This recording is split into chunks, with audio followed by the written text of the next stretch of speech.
Okay, good evening, everybody. This is the regular meeting for the Hollister Planning Commission on June 12th, 2025. The meeting is now called to order. It is exactly 6 p.m. Staff, please call roll. Vice Chair Tora De Luna. Chairperson Belong, Present. Commissioner Perez, Here. and the record will show that Commissioner Mizumi is out. All right, Commissioner Perez, do you mind leading us in the pledge? I pledge allegiance to the flag of the United States of America, the republic for which it stands, one nation, under God, indivisible, with liberty and justice for all. Thank you. Okay, we're gonna move on to item number 4 on the agenda. Do we have any speakers for public input? We have no speakers. Okay, hearing none, we'll move on to item number 5. Site and architectural review 2024-4 for a new industrial building on 0 Shelton Drive. May we have the staff report? Yes, thank you. Could you pull up the PowerPoint, please? Could you share on the Zoom?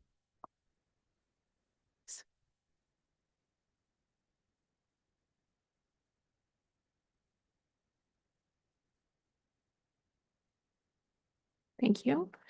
Item 5.1 is Site and Architectural Review 2024-4 filed by Joseph Ellenlick or California Modulars.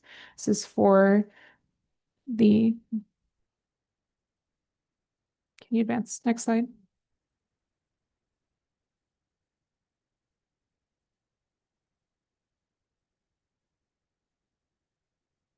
I've got it. Thank you.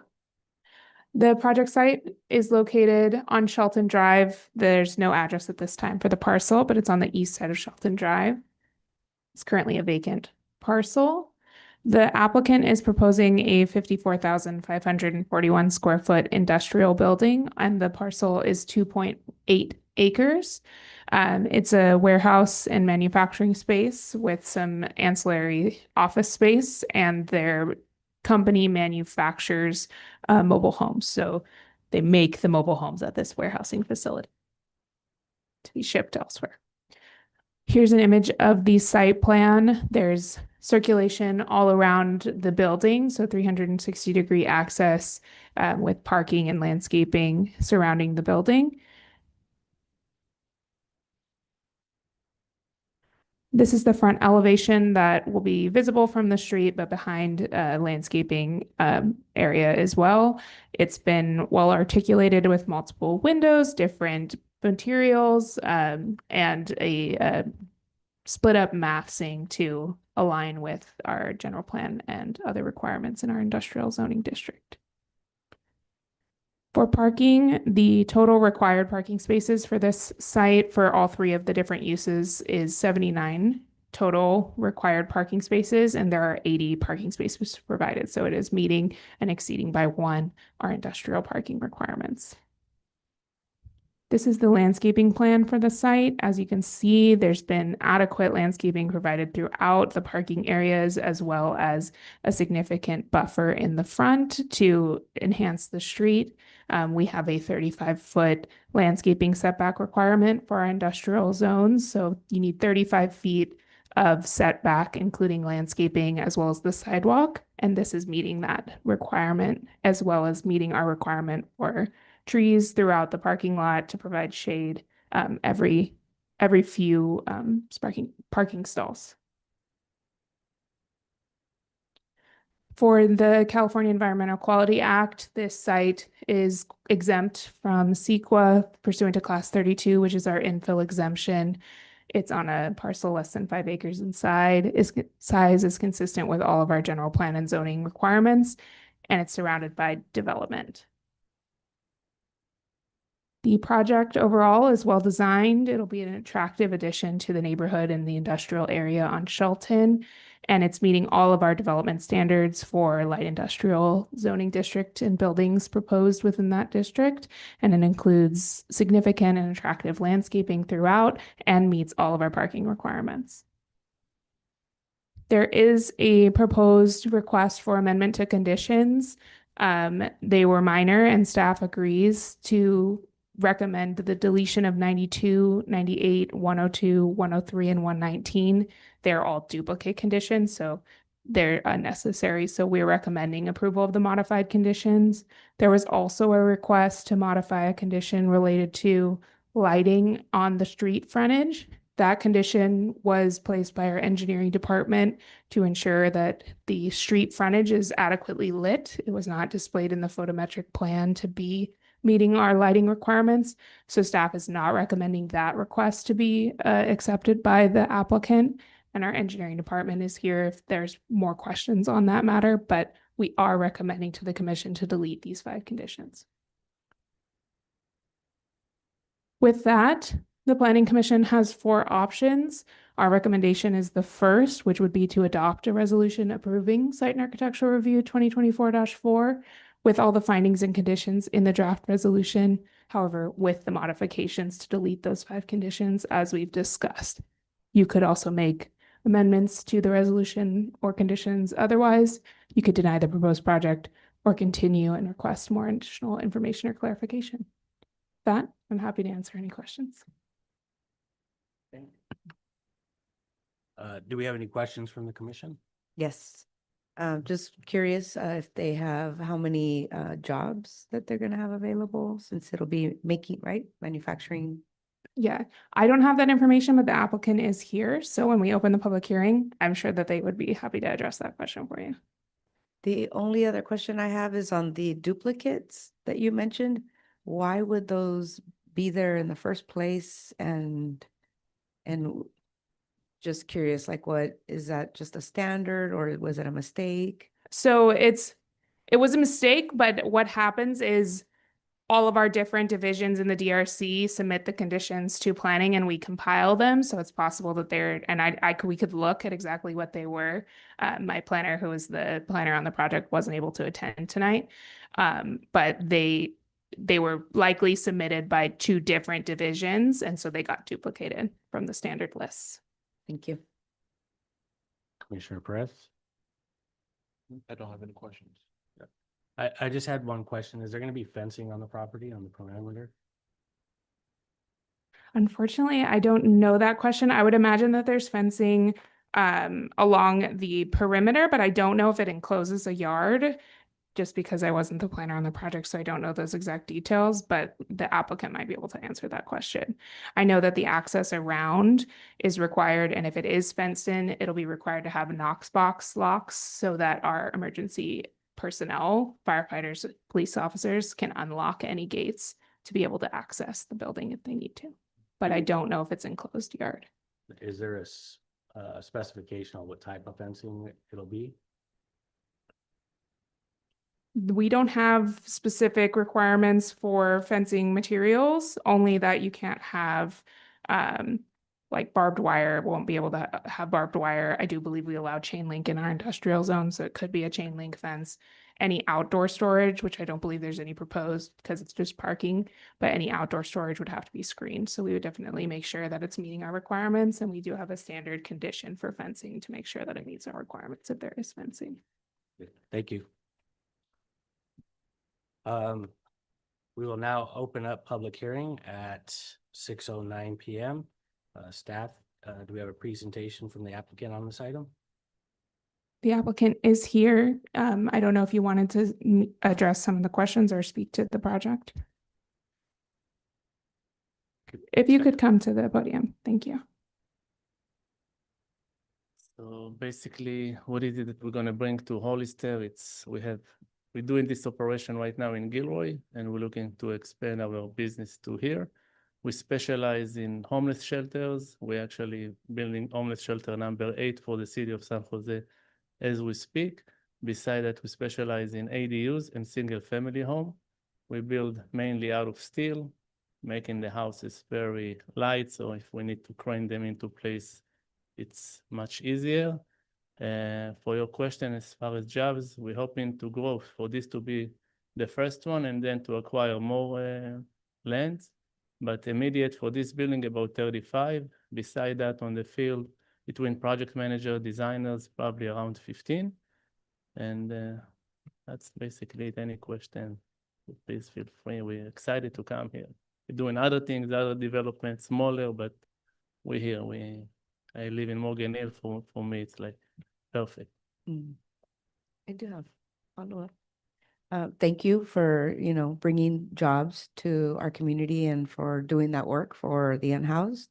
And curious, what kind of jobs are they that, just so that we can, So anything that require basically to build a house, anywhere from engineering, design, manufacturing, finish carpentry, drywall, basically we'll finish the houses inside the facility and then drive them out. So all the support, project managers, everything that's got to do with building.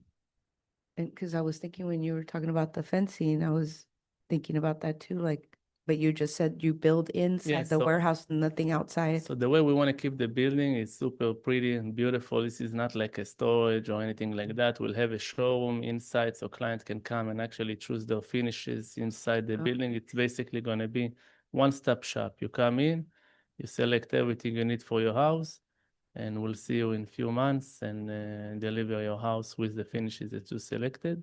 So we want to keep it as long, if it's not mandatory, we will like to keep it without the fence.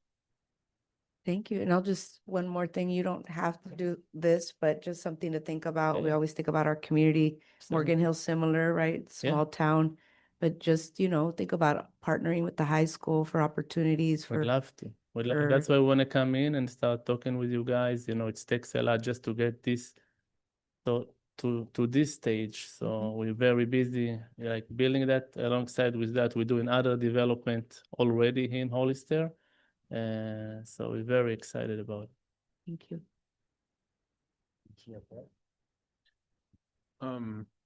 Do you have plans, what's the reason for Hollister? Is it geographically located You in know, location or? I came here and I say to me it's like I was originally I'm from Israel. I've been in the Bay Area for 11 years, so everything is new to me. And I come here and I say I didn't know there is such a beautiful city. Everything is much more, only 20 minutes from our current facility. You have much bigger space, nice people. The city was amazing to work with. You walk in and then everybody's in front of you. You go to the right, it's engineering. To the left, it's building. So it's like, imagine what we need to go to with other cities. So you come here, it's like, wow, let's stay here. So we're super excited to be here. Tell your friends to bring Yeah. business. And you walk out and he's here. She's a civil engineer. I mean, it's a dream, so it's amazing. One thing I'd like the applicant to consider is when you're building your facility, think of, local businesses to help you with that. Absolutely. We have contractors that do painting, glazing, and I'm sure there's other contractors out there. Absolutely. Just take that into consideration. I know we can't require that, but Yeah. that would be a plus as well. It's from the Holy Land to Hollister. So it's all good together. Yeah. Is there any further questions, comments? Thank you. Hearing none, thank you. Thank you, guys. Thank you very much. We'll move on to public comments. Staff, do we have any public comments? Ann Hall with San Benito Engineering. I'll get you the form. I apologize. I am here on behalf of the applicant, and I just wanted to clarify on condition 121. I'm not asking for the condition to be changed, but I did speak with the city engineering earlier today, and I won't speak for them, but I just want to clarify that there was a communication issue during the review process. We did not include the existing streetlight that is directly across the street in the photometrics. And I believe this condition, if we can meet the photometrics and meet city standards with on-site lighting, we're not required to add a streetlight if we can show we meet it. That's my understanding. I just want to clarify it. Like I said, I won't speak for him. He can give you his interpretation. But the condition says to install a streetlight, which can be a big process, but it's also directly across the street from an existing streetlight. And we can certainly beef up the on-site lighting to deal with this. So, thank you. Thank you. Mhm.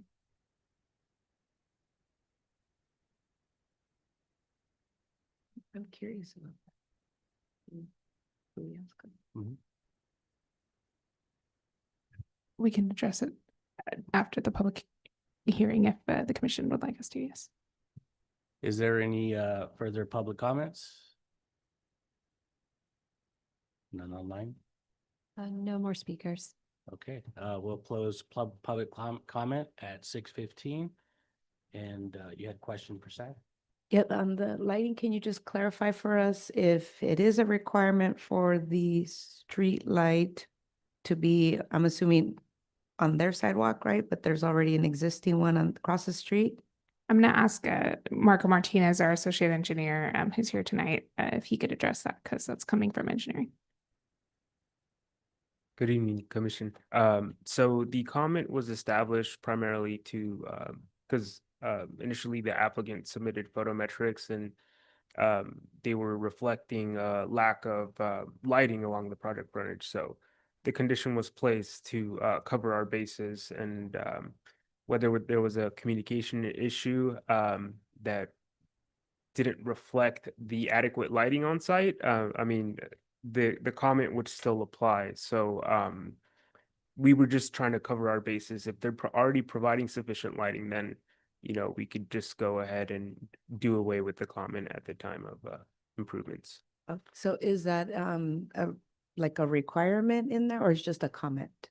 No, it's a general condition. It For is a the condition. for the project to provide enough or sufficient lighting along the project But frontage. you would be okay if they had sufficient lighting? Right, then? if Okay. their calculations show that there is sufficient lighting, then we would do away with the comment. Okay, so procedurally, how does that work here? Like if we were to, do we have to amend? I don't know, I'm looking for whoever would know. Like, is that just something you all do?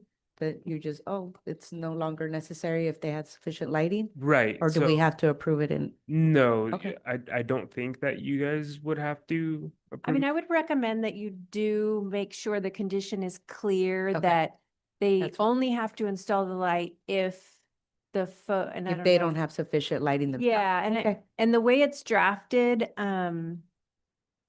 Condition 121, I don't know if we could pull it up on the screen, but it's also online in the agendas, in the resolution.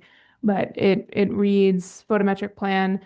The frontage of the site, as shown on the photometric plan submitted on April 21st, 2025, lacks adequate site lighting. Prior to issuance of a building permit, the applicant shall submit plans which shows additional streetlights to be installed by the developer within 10 feet of the PUE to illuminate the frontage of the site.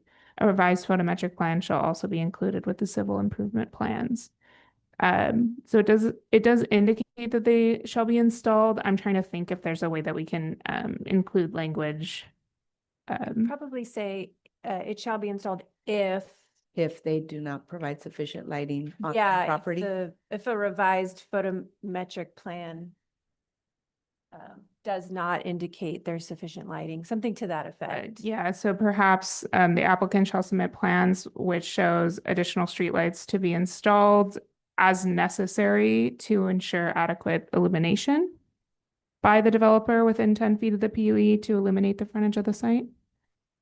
And we also have a condition that's standard. I don't know the exact number. It's usually about 6 that allows the city engineer and the director of community development to clarify the conditions. So if the commission would like to add that language, and then we can make sure that our city engineer would be able to make sure that that's clarified. And I think we have an understanding of the commission's goals with adding. With all the discussion on the lighting, I just had a question on hours of operation. When is the business gonna be open?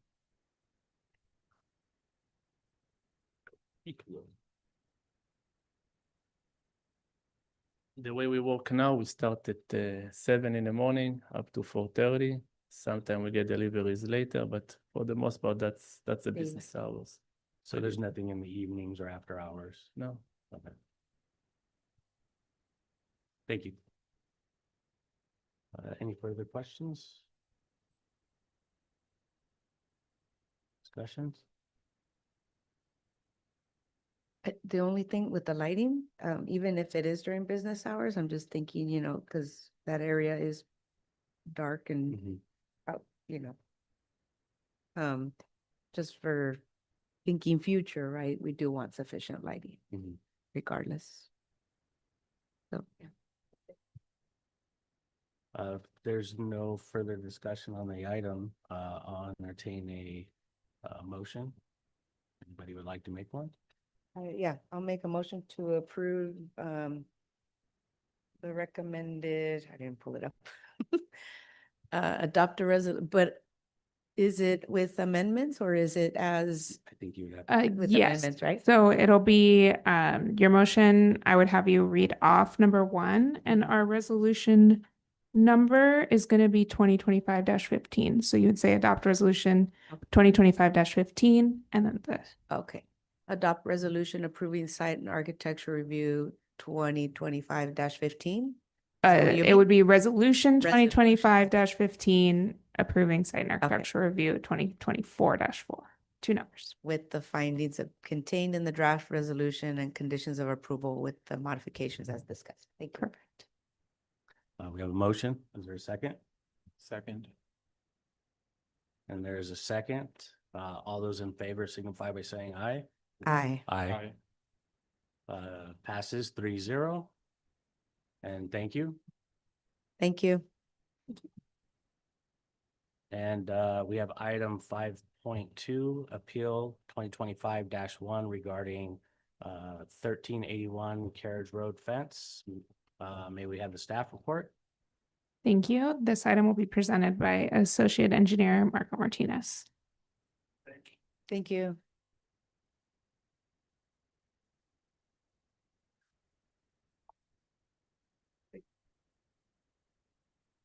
Good evening once again. The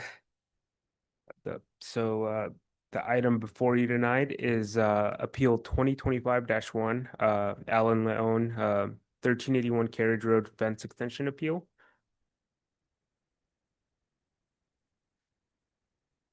Oh, am I?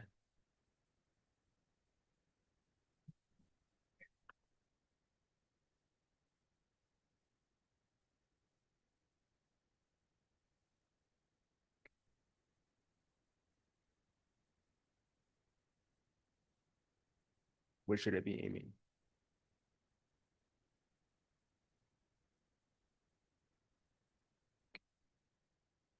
Okay. The recommended action for this item is to deny the appeal and have 1381 Carriage Road homeowner push the fence to the original location from when the home was originally purchased. The appeal is exempt from CEQA. It doesn't have any potential for causing significant effect to the environment.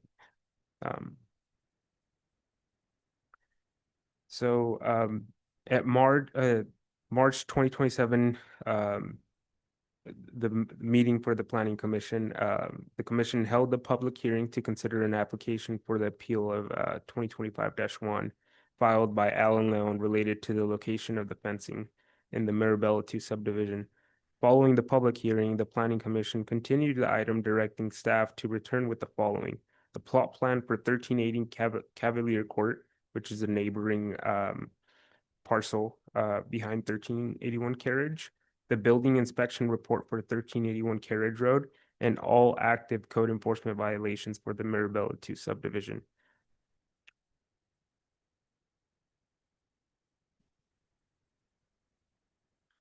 So figure 1 is or this figure is just what was previously provided, which is the 1381 Carriage Road, which you guys are familiar with the with the situation. But the next figure one is the this figure is the approved plot plan for 1380 Cavalier Court.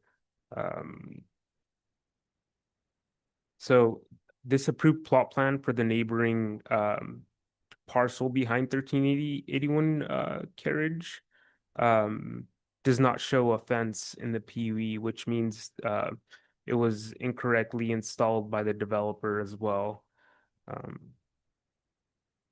Secondary item is the active code enforcement cases within the Marabella 2 subdivision. They are at 1381 Carriage Road, which is this one, and then 1400 Cavalier Lane. However, the code enforcement case for 1400 Cavalier Lane kind of differs from compliance order 24-2522 at 1381 Carriage Road, as the applicant for 1400 Cavalier Lane actually they applied for a fence extension. However, they didn't they applied for a fence extension prior to moving their fence. They just didn't abide by what they initially proposed. And to the right of the slide is enclosed in red is the unabiding extension that they went ahead and extended.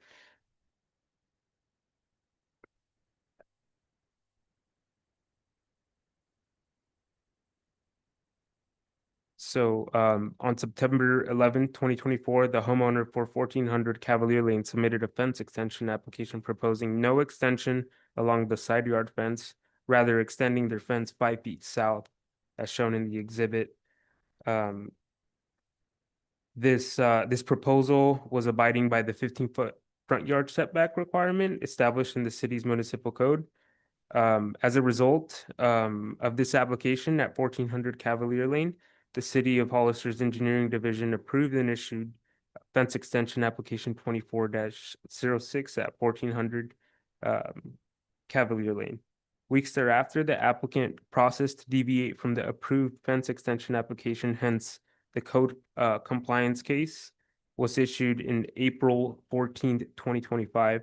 The applicant at 1400 Cavalier has been instructed to move their fence back to the proposal that was approved as part of their initial fence extension application. The third item is the building permit that that was requested during the March 27 discussion. The final inspection report for 1381 Carriage Road is provided, and no additional notes were indicated by the building inspector at the time of final sign-off. So there is additional items that staff went ahead and provided during this meeting. So figure 4A and figure 4B demonstrate satellite imagery from when the home was initially built, and then imagery from when post extension, unapproved extension. So as you could tell from the images, the developer did not follow the approved plot plan that was approved during the development review process.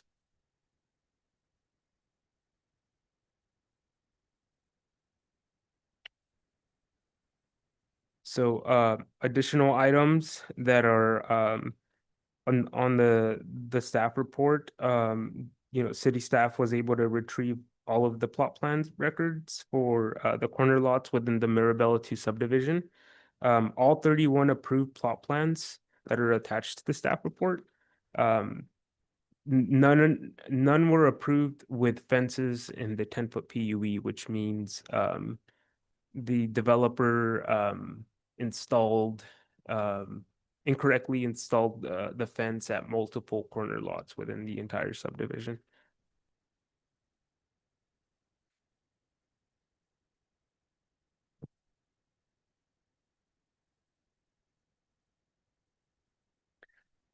So, additionally, city staff did some further investigating using like a third party, not like Google Earth or Google Maps. There's like third party companies that specify in like satellite imagery, and we came to determination that the developer did build some of the corner lots per approved plan, but it was only a few.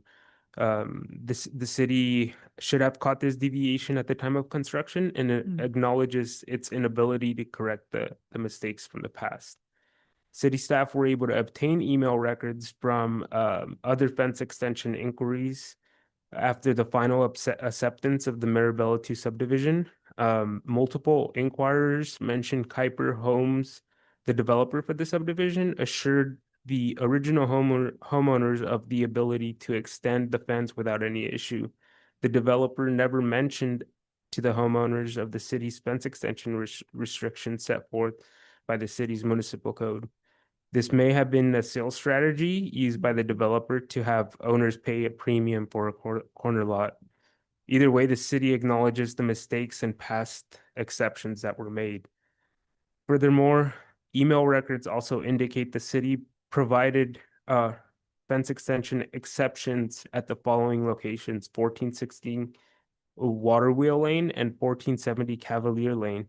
On October 13, 2021, 1460 Waterwheel Lane was granted an exception of a 3.5-foot encroachment into the existing PUE.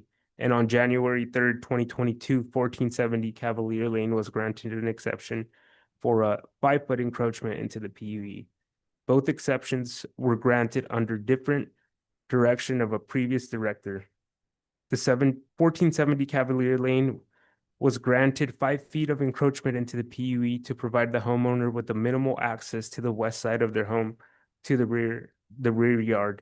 The exception at 1470 Cavalier Lane was approved as shown in figure 6 of the staff report. I did not attach it, but it is in the staff report. So email records also indicate that an overwhelming number of fence extension exception requests were made after the acceptance of the Marabella 2 subdivision, and the department had halted any further exceptions. Since 2022, the city has been working to uphold section 1716.050 of the city's municipal code and has been consistent with not allowing fences in the PUE.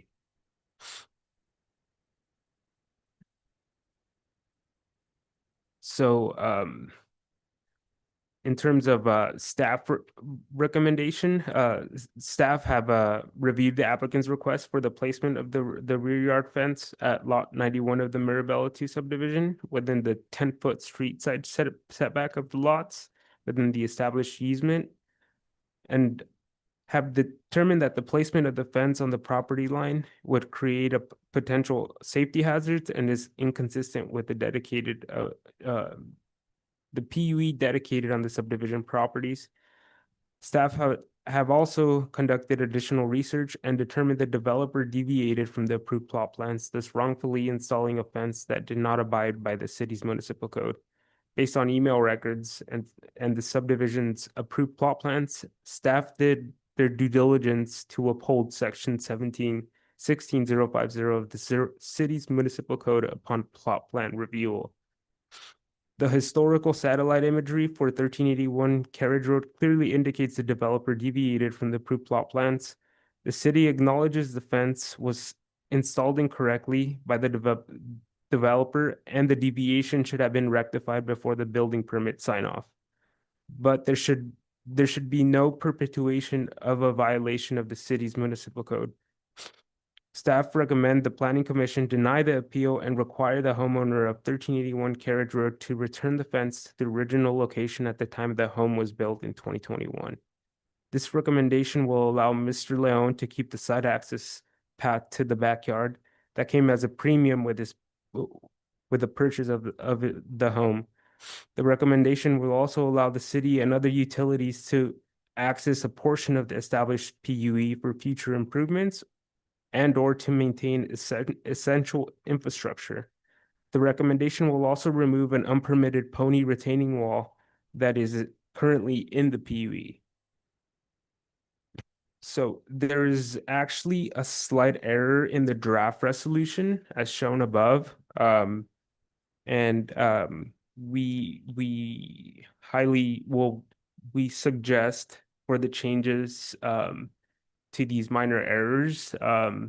The draft resolution references 1981 Carriage Road and it should be 1381 Carriage.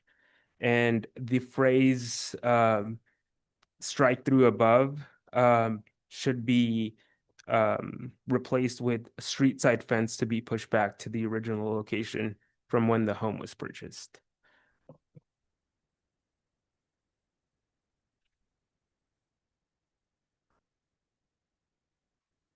So in terms of commission options, so the Planning Commission has the following options regarding the appeal: adopt the resolution denying appeal 2025-1 based on the findings contained in the draft resolution, and require the applicant to push back the fence to the original location from when the home was purchased. Adopt the resolution or adopt the appeal and reversing the determination of staff based on the findings established by the commission. Continue the item and request additional information or clarification from the staff. Thank you. Do we have any questions from fellow commissioners? Yeah, I appreciate the follow-up and the review and acknowledgement that there was mistakes made, which match what the applicant was telling us last time, right? That the developers didn't follow, and you validated that. Yeah. Right. So I appreciate that, us doing that, and I think we need to make it right. And do we still work with that developer in town? Do we know? They don't have a current subdivision under construction, but they do have a subdivision that they're working on. That's kind of an extension of this subdivision, but it's multifamily. So they're working on hopefully ramping up construction. So Is it near? it's actually just directly to the west of this project, and it extends Carriage to the west and Okay. connects down to Buena Vista. I mean, like, I feel upset, angry, disappointed that the developer did this. All of us are here to protect City of Hollister and, look out for the community. So I think a conversation needs to be had with that developer immediately. For that developer to, and I don't know who that would be, but for that developer to acknowledge their mistake, one, and I look to the commission for other ideas on how to make it right, and for the future, if they are working on a development for our city and it sounds like you all are diligent in reviewing, but now you know that, well, wait, let's make sure that these plans match and that what they say they're going to do matches, right? And I think it's shameful that they would use sales tactics, right, to tell their applicants, hey, yeah, buy this corner lot. And I don't know that that's what happened, but if that's what they did, that is shameful of them. And they should rectify that in a way that it benefits the community, because I think that's horrible.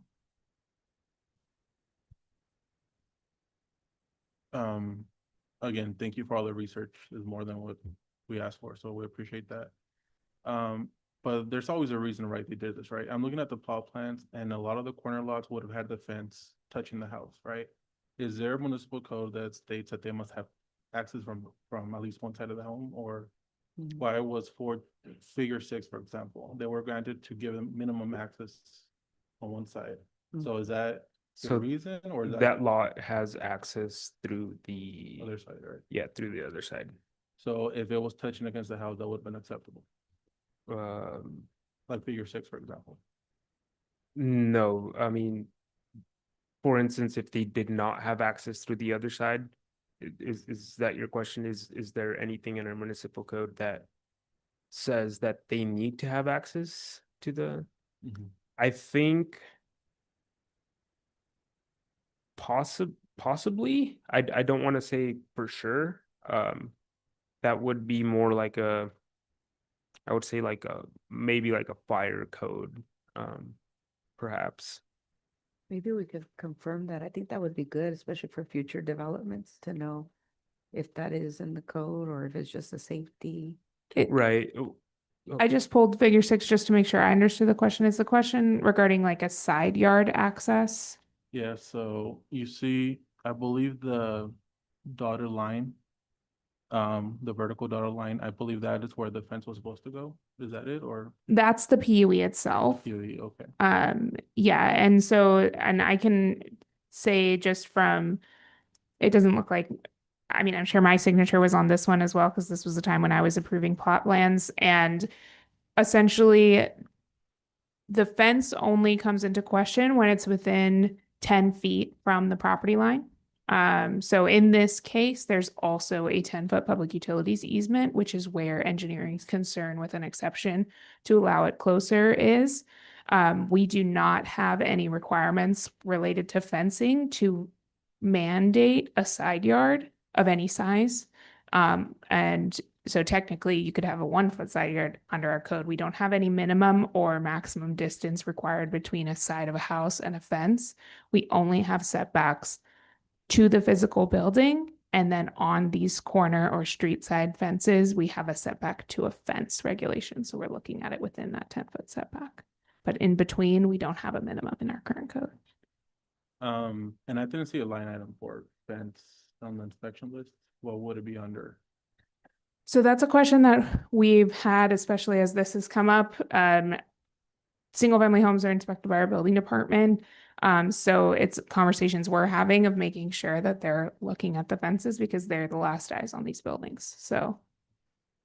And the reason I asked about if there's a reason to approve the exceptions is because when I received my home from a developer too, they made the developer install the gate on the other side of the house. I don't have a corner lot, but it's because the AC unit was obstructing the other side that had the gate. So that was the reason they told them to install a second gate on the other side. So I'm wondering if there's other parameters that affect the decision to approve exemptions. Yeah, and Marco might be able to speak to it more, but typically when we're looking at an exception, we're looking at specifically the case. I would even say in looking at these future developments, right, that because this is something that maybe is being overlooked of, can you request from the developer, since it's not in the code, but can we request from the developer X amount of feet? It would depend upon the application. Perhaps if it was a planned development type situation where they were requesting specific standards for their project, different lot sizes, different setbacks, then you would talk fencing as well, and you could talk about that. Otherwise, you're going to be subject to our ordinance, and anytime that it's silent, like we do have a lot of our subdivisions, most of the single family subdivisions you've seen in the last 10, 15 years are planned developments. And so they have special setbacks for smaller lots or whatever it might be, but they were silent on fencing. And so fencing does come in to be an issue. And so it's something that we want to make sure we're thinking about when we see these new projects for sure. It's something your staff's thinking about too. Thank you. And then these are the ones that thank you, whoever printed. Yes, So these are the ones provided. And then we emailed all the commission per your request. So I received these and from the original pictures of showing, the fencing. And I went and drove by the neighborhood just to see what else was, and thank you. So there's only 2 that got citations, right? That you're aware of. Correct. Okay. And then, and I don't want us to continue. I mean, who are we? I don't know. I don't want us to continue to ding people for something that the developers did. Yeah. I think that's not right. Or any of the citations part of those 31 lots that were not built to the plan or? Yeah.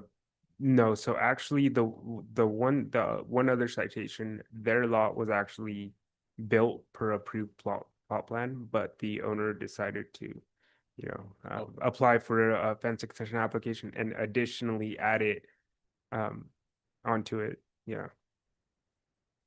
But still, I think when you drive, I went and I even walked, got off, tried to understand the safety, and I didn't see a safety concern, honestly.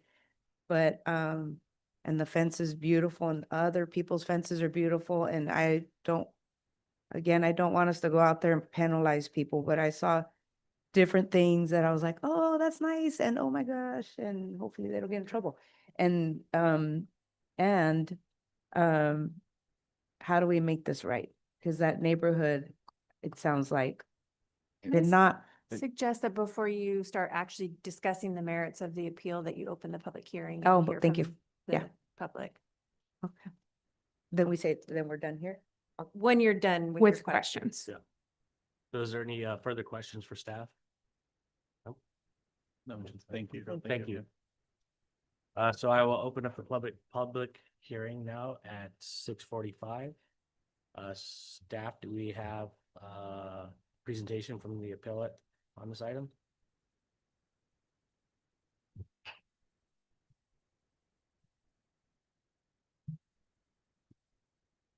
Here we are again. Yeah.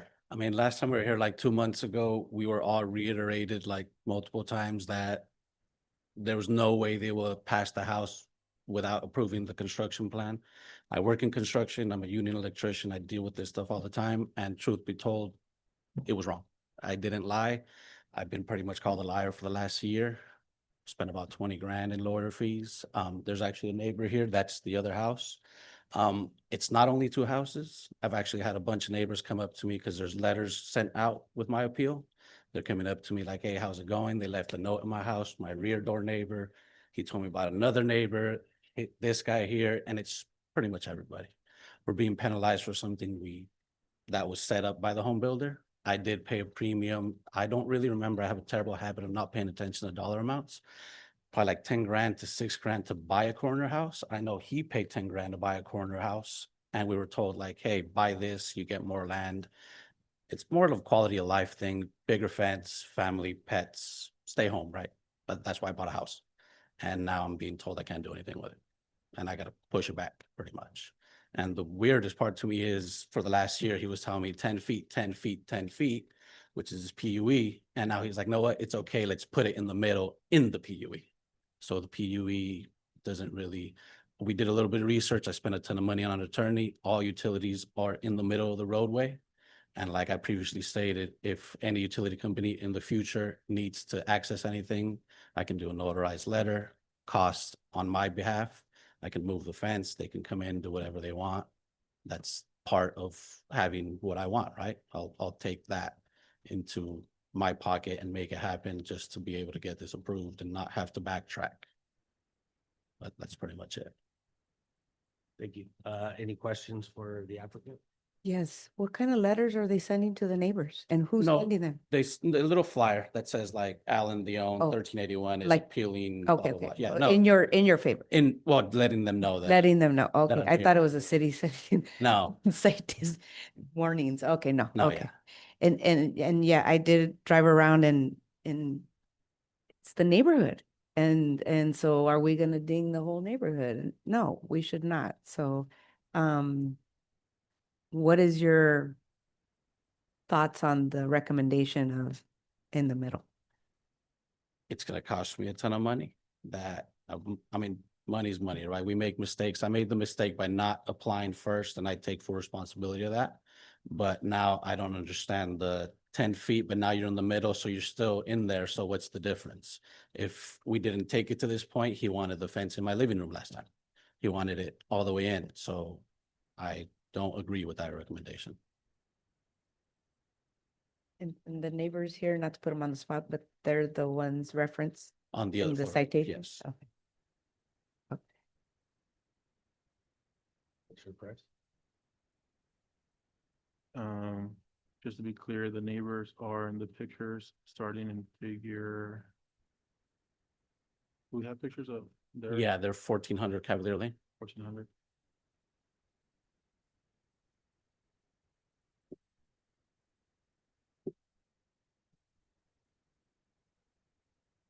They're like your house, right? kitty corner. Yeah. The neighbor right behind me, actually, he got flagged by this gentleman here too.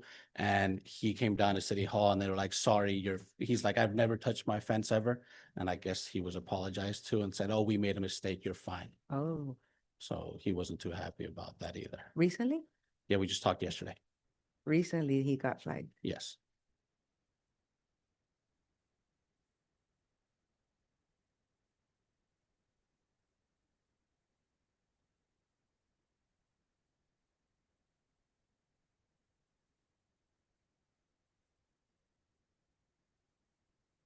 Is there any further questions for the applicant or comments?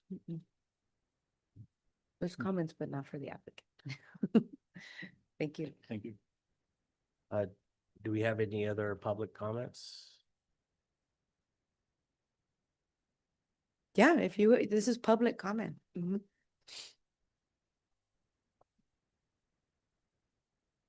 We're the residents of 1400 and well, as you guys have all been saying ever since the developer, when we purchased it, we did pay a $10,000 premium for the lot extension. They said it's yours.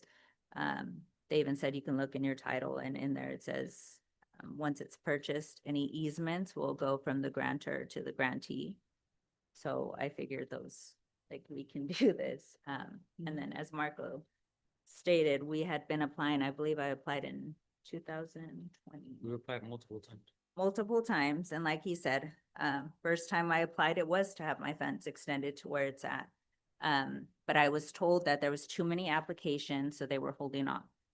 So I waited and then I applied again another year later, asking the same thing. And what I was told, I don't know if my drawing was wrong, but it was denied because he thought I was extending it forward. And I said, no, I wanted to move it out. He said, well, either way, you can't move it forward, and we're not approving anything to move out. You can't do that because of the PUE. So I got denied again. Then the third time I applied again, they're like, no, you can't do that. I asked him, what can I do? What can I do with my fence? Then I've already applied. What can I do? You tell me, what can I do with my fence? So they approved for me to extend it forward. And I told them, you told me I couldn't do that last time. Now you're telling me I can do it. So my husband, we had a pergola done. We had extended it out, what, 4 feet, 5 feet? 6 feet. Yeah, out.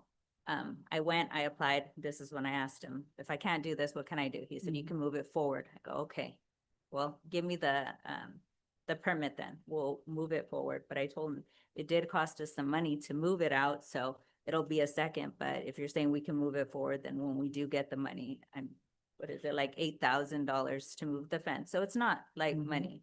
But we have it. Yeah, so we have that did. permit. We just haven't. The reason we Done. filed that permit to the extension forward is just have something on file Mm. while we try to figure out what's, What's going Going on on with with it. this. I mean, it's just. Yeah, we so don't we- have that money to just, Right. And one day the next. like you said, we've been told multiple things every time we apply. We were told one thing by the developer. We're told a bunch of things from the city. So it's all very confusing. And I know Piper, I guess, when I had asked Chris, I said, okay, so how do I obtain this easement that's on my land? If you're not using it, if there's no utilities there, then I would like, because it's on our property, to obtain that from whoever. They told me you have to contact the utilities. I called PG&E and all them, and it all led back to the same office where I was applying for the permit. They're like, well, that's us again. Well, okay, Yeah. so can I get my utilities? No, we're probably not gonna approve it. So I'm like, okay, you guys, like, we're just completely getting the runaround here. And like you said, we're just trying to figure out what to do. We extended our fence and we had a hearing a few weeks ago. And we just showed them, look, it was just because we put a concrete sidewalk inside our fence and we wanted enough room for the trampoline for my kids. That's literally all we have enough room for.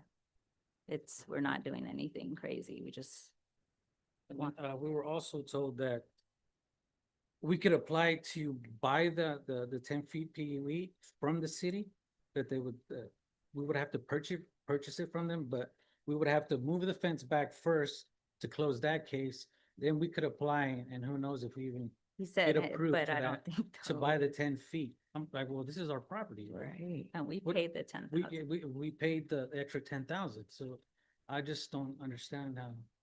Yeah, we're then he getting told us different- We're getting told Getting different different things. things. from everyone, even Chris said, well, that sounds like, a civil lawsuit that you might have to file with the developer for selling you this property and it's not even yours. So, Wow.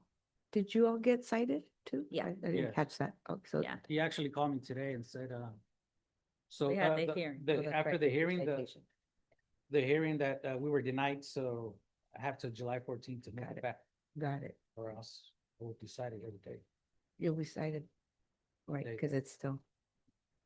And, yeah.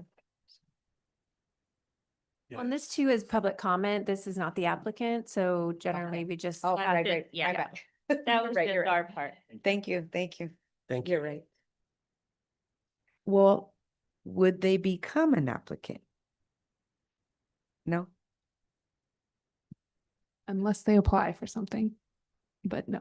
So even though they got denied similarly and could they appeal and so they would show up here at eventually? If there's an application for an appeal to the planning commission, then yes, there would be Okay. an application before the planning commission. However, that is not the case. Got it, thank you. Is there any more public comment online? No. Okay, we'll close public comment at 6:56. And so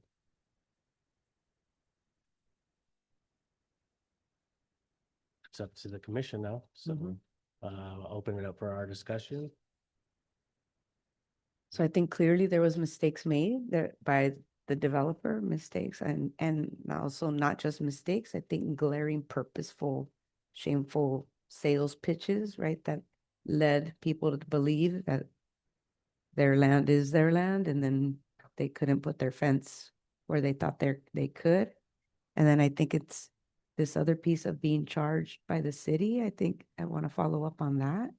Like who said that? Why'd they say that? Is that legal? Is that what we do? So several concerns, but I think for this specific appeal, I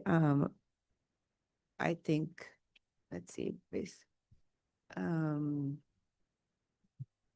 I think I wanna, well, I'm not making a recommendation. I want us to talk first, but I do think that this was wrong the way it happened. And there's others that I think could potentially, we could probably have this whole room filled of the scenario. Yeah, what gets me, it's also the mixed messaging in all aspects in every single process, right? We have to take it for, just what we're hearing.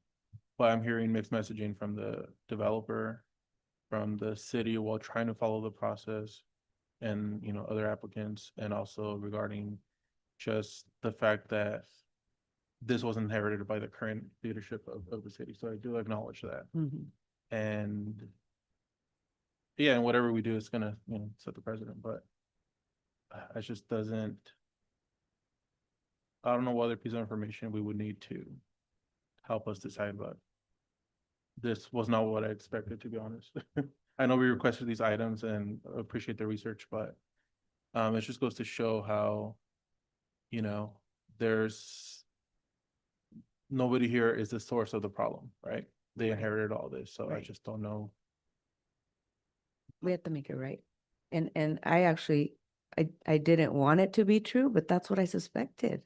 When they were explaining and I was like, wait, could it just be his house? Could it be other houses? It's the whole neighborhood.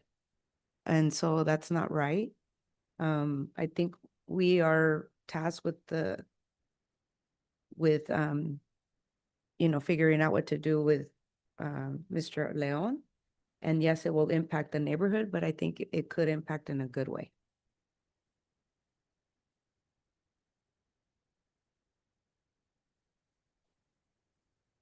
Can you come to the mic, Marco, please?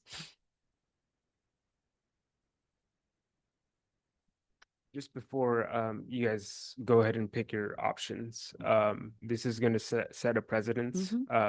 And Mr. Leone, he indicated he wants to be treated fairly, right? So what about other applicants that come forth and want to appeal? I only think it's fair that, you know, we require them to push it back to the original location, since there's various lots that were, you know, built incorrectly. So Can I ask that, so do we know, if were the original locations, what, were they all the same, or are they no, all so all so over the place? developer didn't deviated from the plot plans, so we were able to attain satellite imagery from a third party company, Uh-huh. but in discussions with our department for this subdivision precisely, if you select option 1, we're willing to, you know, work with the homeowners to just match up to the original location, make it fair for everyone, For all for the every homeowner, within that that subdivision. subdivision? Yeah, that was built incorrectly. So Are this there, is going to set a precedence. are there homes that we're saying that will lose or gain fence? It all depends. So Majority. what's gonna happen is code enforcement is gonna be basing themselves off of like satellite imagery from when the home was built. And for instance, if a homeowner gets cited, they could provide proof that, you know, the fence was there when their home was constructed, and so they would do away with the code enforcement case. And that's just being fair with everyone. And who would incur the costs? For the relocation of the fence, the homeowner. But then again, how many more cases like this are going to come forth? So how, you just stated that the city is willing to help. What help are you giving? We're willing to allow a fence in a PUE that's against in our municipal code. So like we're willing to accept the mistake that the city made previously. That's what we're willing to help with. So for instance, if you bought a home within that development and your fence was already in the PUE, which was it was not supposed to be in, we're willing to accept that. Got it. Yeah, that's pretty much it. Thank you. I feel like, I don't know how many houses are within the PUE, how many were out, how many have been, you know what I mean? It's hard to, and right, and if we were to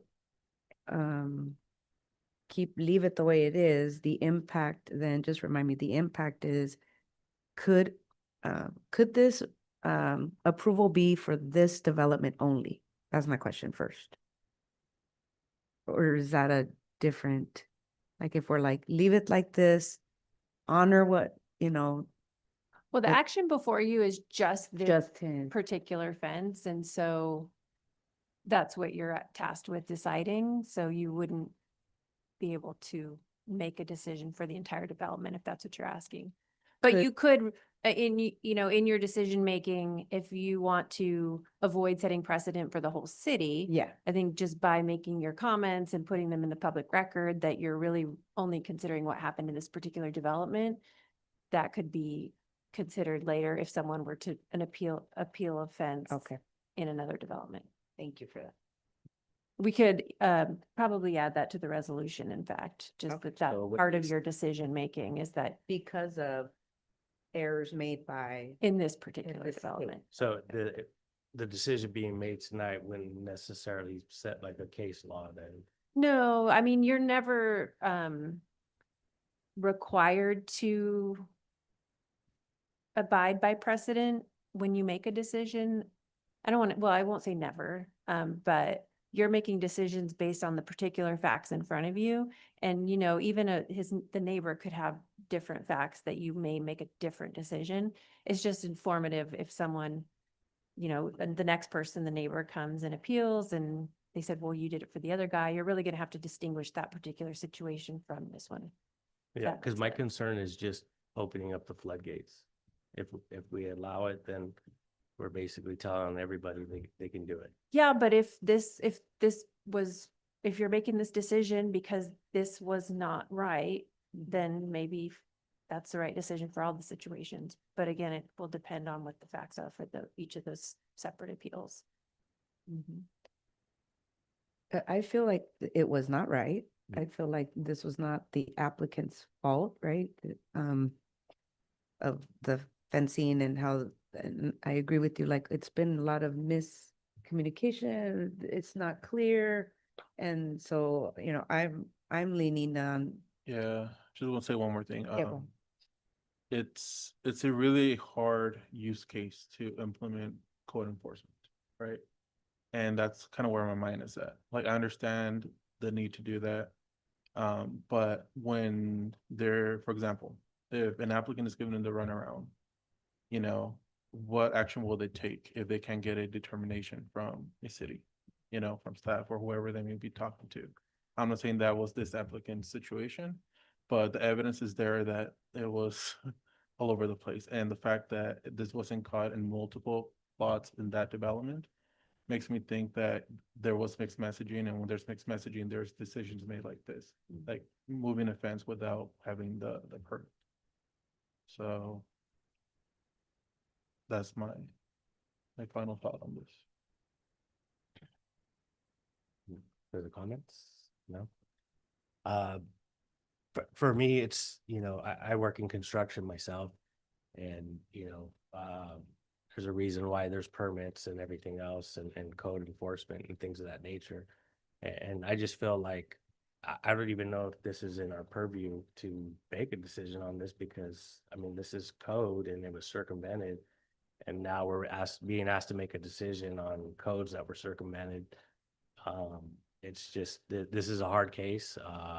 And I don't want to set a precedence or set a case, you know, like I said earlier, set case law where this can come back at any other hearing and say, well, you did it for one, you got to do it for all. So I just want to be clear on if we do adopt a resolution today, that we are just adopting it for this one property. We make that clear that this isn't going to open up the floodgates for everybody else. So that's all. I mean, I think within our position as commissioners, we're supposed to abide by the codes, and you know, that's part of our what we're supposed to be doing here, is making sure, like the applicant earlier about the lighting, you know, we have to follow what the codes are in place and not circumvent that unless we have some kind of reasonable findings. And so I think based off of the findings tonight, I think that development, I don't know if I should say this, but I think that a construction defect lawyer should be reached out by the people that purchased homes in that development. You know, because I feel like the developer somehow has some negligence in there. I'm not making that as a suggestion, but if that was my case, I would do the same. But those are just my thoughts. I So would even say they'd have to build something to make up for. yeah. And there are lawyers that specify this, you know, specialize in that type of thing. You know, they're construction defect lawyers. So, you know, other than that, I'll entertain a motion if somebody's willing to make one. Yeah. Unless staff has anything further for us. I would just say that it sounds like perhaps we're going towards number 2. So with that, the commission does need to make findings. And per the municipal code for appeals, you don't have anything specific that you need to make, but the findings shall identify the reasons for the action on the appeal and verify the compliance or non-compliance of the subject of the appeal with the provisions of this zoning ordinance. So part of your motion, if you wanted to incorporate into a resolution of approving the appeal, because we don't have a draft for you in that regard, you would need to make findings in compliance with the appeals section. So is negligence on the developer a finding? Yeah. Yes, I think you can, and you can articulate them. I'd ask that you speak it clearly into the mic so we can catch it if Yeah. we need to go back to the recording, but we can help you through it. And then likely what we'll do is we'll draft a resolution and bring it back just as an information attachment so you can see it at the next meeting. Okay. But we'll write it up for you and make sure that it's what you wanted to adopt. Thank you. Then I will want to make a motion that we adopt a resolution approving the appeal and reversing the determination of staff based on findings established by the planning commission.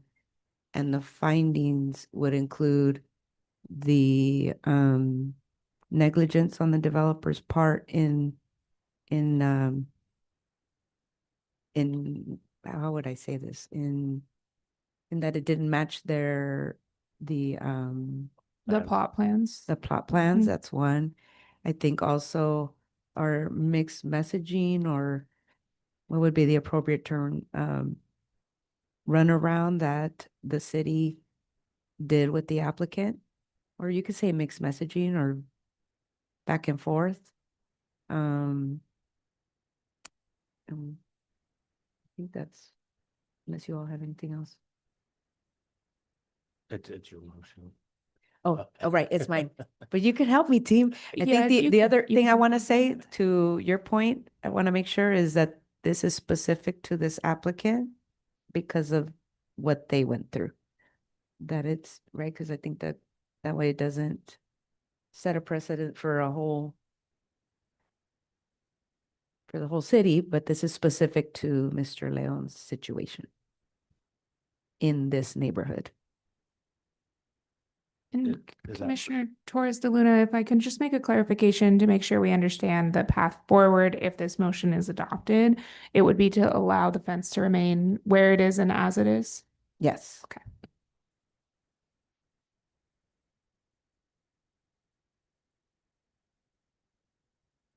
Before I ask for a second on your motion, the way your motion is being presented now, I would abstain from your motion.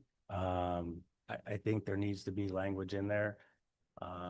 Like Mr. Leon presented, that he would incur the cost if it ever needed to be. Any kind of encroachment on his property, or there does need to be some type of underground construction. He did offer to do a notarized letter. I don't know if the city needs something like that on file. But I think it needs to be in the motion in order for me to, I'll just say, I mean, I would need that in a motion. So. Yeah. Can I amend my motion? Yeah, if you'd like that to be a friendly amendment and then Okay. accepting that. Yeah, because I think the applicant said that anyways in their original, so yeah, I would like to add that. Got it.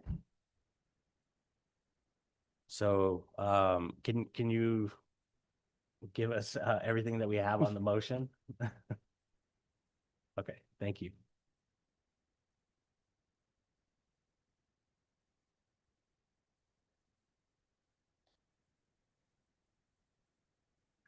So we have a motion by Commissioner Torres de Luna to adopt Resolution 2025-16, which would be to approve Appeal 2025-1 with findings to allow the fence to remain as it exists today, based on the fact that there was negligence by the developer who did not construct the fence in the location that was on the original plot plans, and that there was mixed messaging provided between the applicant and the city throughout the process, and that this appeal is specific to this applicant's situation at this property. And there would be a finding as well that it's acknowledged that the applicant would incur any costs for future encroachment or need of use of the PUE.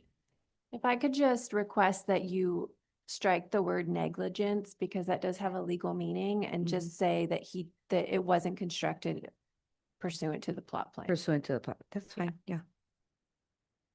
Thank you. I have one more question, and it may not be in this, but I want to say it because it's related. How do we recommend or ensure or find out that that there isn't going to be more citations in that neighborhood because of this finding. Now we are all knowing. Well, that in a way is saying that you're setting precedent. Oh, So, okay. I mean, Yeah, I don't know that there is a way. Our code enforcement and your staff are subject to the codes that we have in place. And that the citations were provided because there were fences that were moved closer than 10 feet to the property line. Mhm. And that is a violation of the ordinance unless there's an approved fence extension. So the code enforcement, we typically operate on a reactive basis, but their job is to cite the code when they find a violation. Just really quick, because earlier I thought I heard you say something about being, or unless I heard wrong, I thought you said something about being willing to, for all of those homes to go back to their original, if they were moved. Did I hear wrong? I think which is if they were built, that if they deviated from the plot plan, should leave it as is, if it hasn't been For the neighborhood. for the neighborhood, I believe. That's what I understand. That's what I heard too. Not that if they moved it subsequently, Right. you know, it's just like if they haven't moved it and it still is per how they received it, leave it. And not be cited. I don't know about that. That's what I'm getting at. Okay. and that would be, like Ava was explaining, is outside of your purview. Okay. So the staff has to, Do their job, yeah. yeah. Got it, okay. Just thought I'd ask. So are you okay with your motion? Okay, so we have a motion on the floor. Second, We have a motion and a second. Do you want a roll call vote on this or is, Probably a good idea. okay. Staff, will you conduct roll call vote? Yes. Commissioner Torres de Luna, Yes. Chair Belong, Aye. and Commissioner Perez. hi. Motion carries 3-0. Thank you. Great. And what we'll do is we'll draft that resolution and bring it back to the commission just so you can take a look at it for the record before we finalize it. Okay, we'll move on to item number 6.1, Planning Commissioner reports. Commissioners, do you have any reports? Commissioner Perez? Questions? You have questions? Just general questions on any of the items? That you've already considered or? Just if this is time to ask maybe potential items for next time. Oh, yeah, yeah. I have a question, if it's, well, it might be related to that, but you let me know. Is that common to reference municipal code during sales or developers? Is this the first time this is encountered? I'm not sure how much I can respond, but I would say, yes, it's common. Good to know.